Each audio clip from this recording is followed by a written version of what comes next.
Module 4. Strengths and weaknesses in dealing with different cultures. Considering that we are not always attuned to the cultural differences of a number of third country nationals, it is important to keep ourselves aware of a few social guidelines which can aid us in working alongside migrants. The aim of this module is to help you evolve into better communicators by becoming individuals who are more open to diversity and more culturally conscious. Our objective is to improve the cultural sensitiveness in public services. An integral part of the service we provide is the assurance of a neutral, equal, respectful approach towards every individual that we serve. We are fully committed towards keeping this rapport up to the required standard. And to do this, we must keep ourselves au fait with the cultural needs and differences of our clients. The first step in updating your public relations skills with regards to third country nationals is to assess yourself and your idea of cultural differences. You must begin by acknowledging your prejudices, biases, and the stereotypes you hold of certain nationals. It's perfectly normal to hold particular views about cultures different to ours. What with the lack of exposure to their customs, it's inevitable that we jump to conclusions or feel distanced. However, as dedicated service providers, it is our duty to correct those assumptions and rectify what little knowledge we may have of the nationalities we are working with. Once you've acknowledged your obstacles, take into account some of your clients, their challenges, and the cultural barriers which may be hindering your progress as service provider and client. What is making me feel uncomfortable in this scenario? Knowing that both yourself as the service provider and the third country national are experiencing some form of discomfort or a lack of ease with the situation is the first step in bettering your relationship with them. You can make yourself more at ease by gaining awareness of your own culture and why perhaps this may be clashing with that of your clients. Perhaps you've become accustomed to have certain prejudgments about the nationality you're dealing with, and it is therefore blocking you from offering a neutral, equal, respectful service. Putting aside these feelings will allow you to take your role to a more professional level, and you will feel more fulfilled in your capacity as service provider. Step 2. Try not to see yourself and the client as two separate entities. You've come together to solve problems at hand.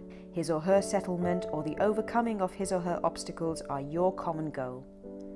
While you may not always be in a position to solve every issue, you must always endeavour to succeed in showing the client that you've done your best to help and that you've managed to provide pleasant communication throughout his inquiries. Step 3. Do your homework. If you find yourself encountering certain nationalities on a regular basis, try to get to know them on a more cultural level. Knowing that a certain religion or culture doesn't eat a particular meat, or knowing that their country produces some wonderful art, will make your client feel less like an alien. Showing your client that you know a little bit about his or her cultural background will help you build a connection throughout your negotiations. We often hear and talk about culture as a very generic label, but what exactly is the meaning of culture? Moreover, what is cultural awareness? First off, cultural awareness is an acknowledgement of the traditions and languages one has been brought up around. It also includes the recognition of the values and beliefs savoured by that nationality. Being culturally aware is knowing what it is to be part and parcel of the country in which you were born or grew up in. Going back to what culture specifically is, it is easier to visualize an array of factors that make up the term culture. It is also important to remember the following characteristics of culture. Culture is not inherent, but learned. Cultures are rooted in years of history and cultivated beliefs.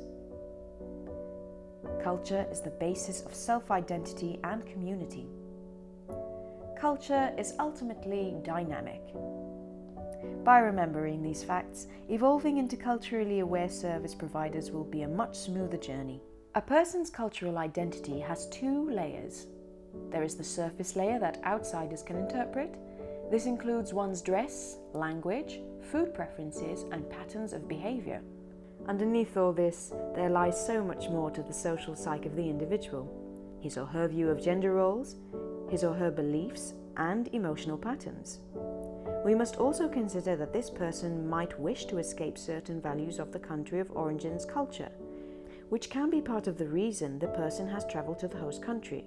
Because of disorientation, we often encounter third country national clients who seem to be withdrawn or are still getting used to such different surroundings to the ones they're used to. They may be going through a phenomenon known as culture shock, where the individual starts to suffer from anxiety due to the loss of familiar signs and symbols of social interaction. Indications may include feelings of helplessness, a lowered self-esteem, a desire to return home, hostility towards the host country's culture, and physical illness. All this is understandable, considering the huge changes these people may be facing. As public service providers, we must be aware of the likely possibility of culture shock and treat it in a positive and supportive manner.